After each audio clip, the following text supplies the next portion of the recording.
on a nationwide scale? It is more on the supply reduction, Your Honor. Sa supply din? Yes, Supply. So Anong na-interdict. percentage sa ano yan? Yung success rate nyo, yung effect sa supply reduction saka sa demand reduction, more or less, paano nyo mako-compare? Say kung 100% yung kabuuan, ilang percent yung apektado sa on the supply side at saka do sa market side, sa demand? I would say it will be a 45 to 55% ratio, Your Honor, giving weight more on the demand reduction because when we say demand reduction, this concerns people, Your Honor. Yes. And when we are able to, when on the demand reduction side, Your Honor, it is about the preventive education, the rehabilitation centers, and then you have the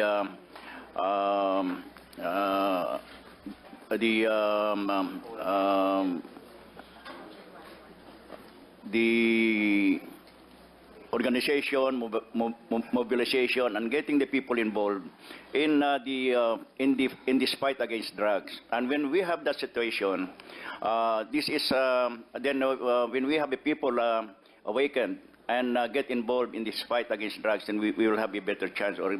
So there's a 45% reduction in the demand for shabu, for example, ganon? O 55%? Ano ba yung 45-55 mo? The weight, the importance of the supply compared to the Yes. demand reduction. So, ilan ang reduction sa demand side? Bumaba yung demand kasi takot na sila or ayaw na nila magshabu. Ilan yon? Ilang percent? Say in a 100% pie. Gano'n na-reduce yung demand? Siyempre, alam na nagkakapatayan, hindi na sila bibili kasi baka madisgrasya sila, hindi ba? So sabi mo, yun ang 45%? Dahil sabi mo, sa supply mas nabawasan eh. Well, I would say, Your Honor, that if we will base it on the price of shabu, if it's gone up, then that will mean that Scarce yung supply. yes, If we go yes, by yeah. yung the law of supply and demand, no, hindi ko rin ma-explain ito eh. Kasi kung marami nang umaayaw, ayaw na maggumamit, bababa yung demand. Kung mababa ang demand, bakit tataas yung presyo? Eh wala nga nagde-demand. So, bababa dapat ang presyo, di ba? But of course, there's the other approach, ano, kasi two-pronged ito. Kung kokonti na yung supply, kasi nga ayaw na mag-manufacture, wala nang pumapasok ng mga precursors, etc., etc.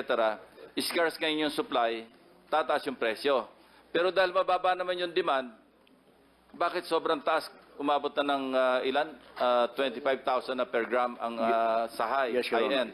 Yeah. So how would you explain that if we analyze it on the basis of the law of supply and demand? Well,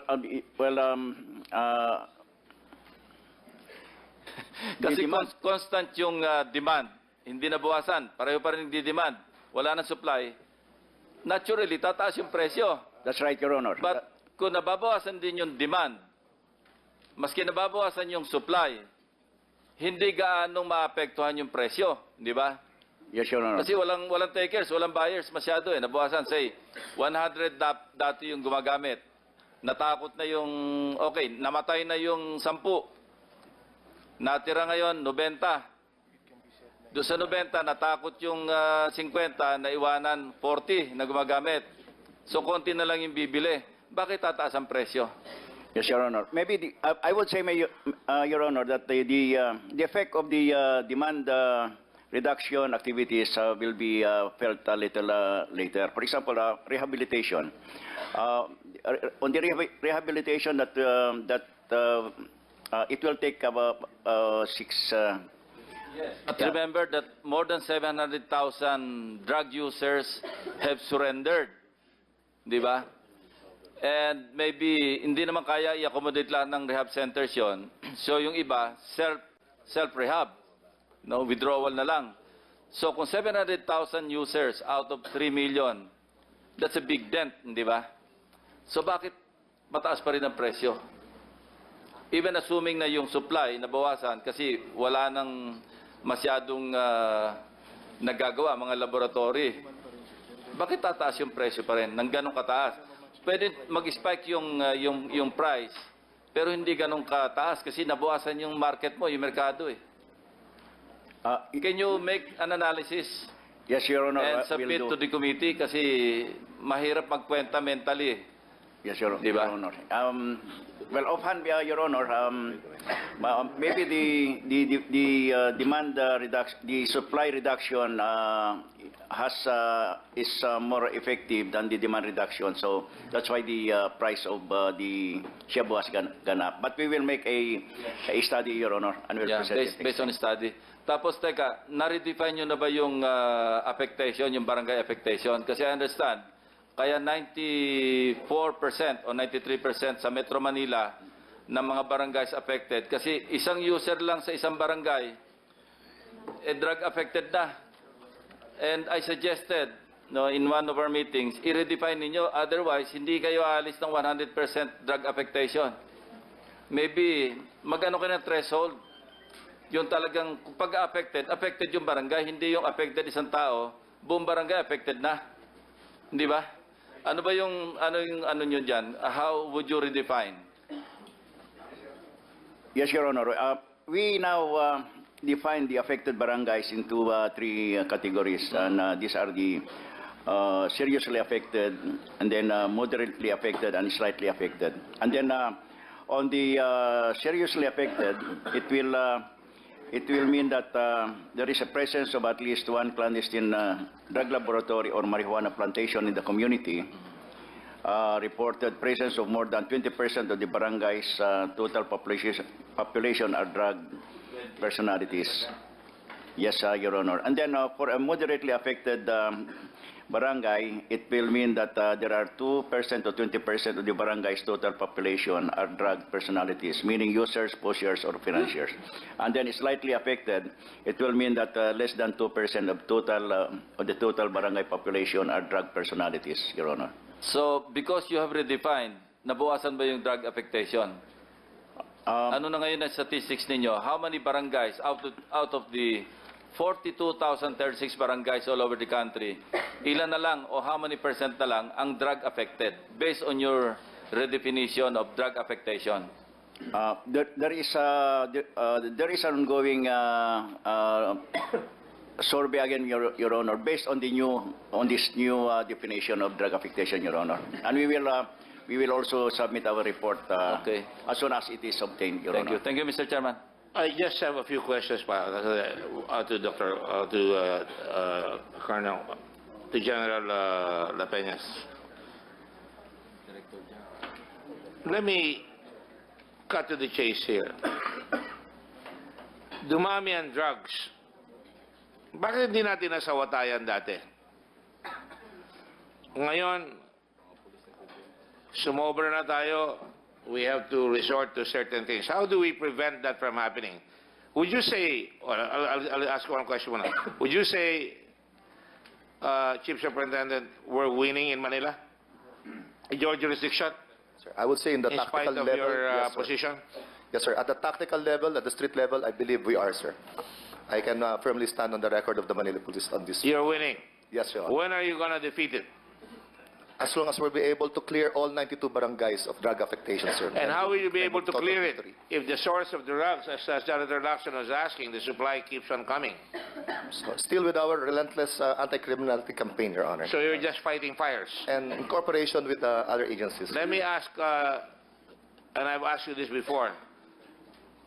At an earlier proceeding and a separate hearing, saan galing ang drugs? Mainly from China, Your Honor. China.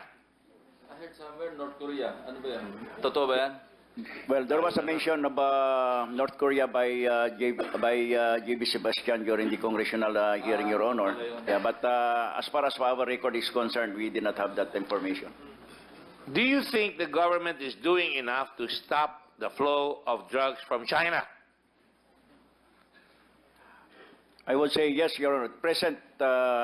No, don't worry about President Duterte.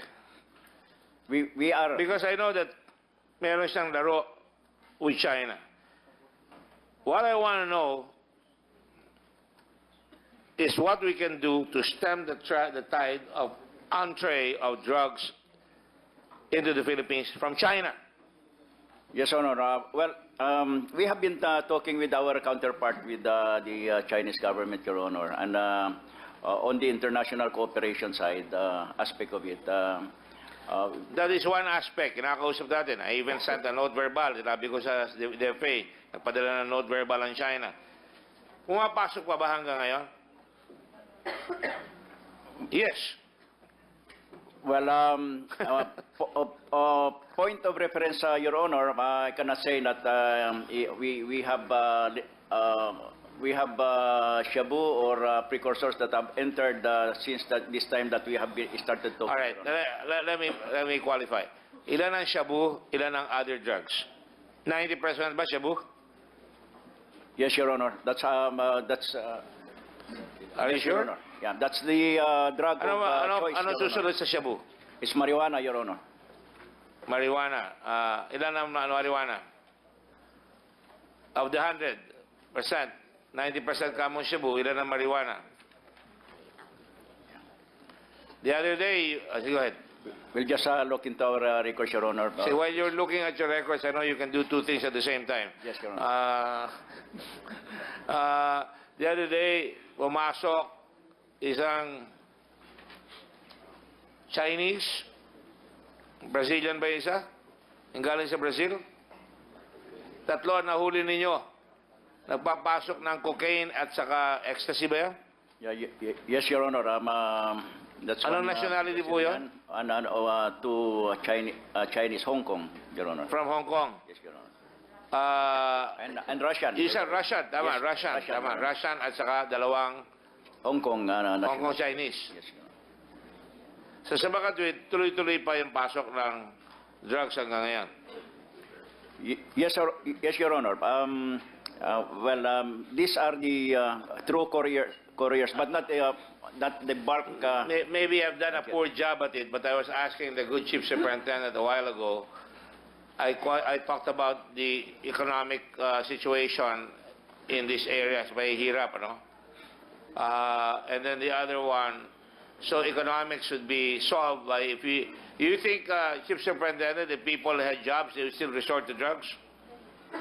I understand that's also one of the issues that we need to... No, answer my question. Yes, Yes, or yes, no? Your Honor. Yes, I understand if there are... I'm not quite sure because in I- America, mas marami nagda-drugs, mga mayayaman.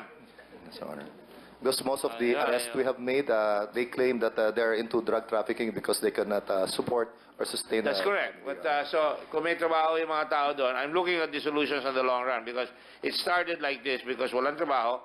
Ngayon, sumobra na, hindi nyo masawata dati, hindi masawata ng mga magulang, sumobra na ngayon, nagpapatayan na tayo, and we don't want to go there. If we don't stop the drugs in China, tutuloy pa rin yan, and we're gonna just be forever killing and killing and killing, correct? Is killing sustainable?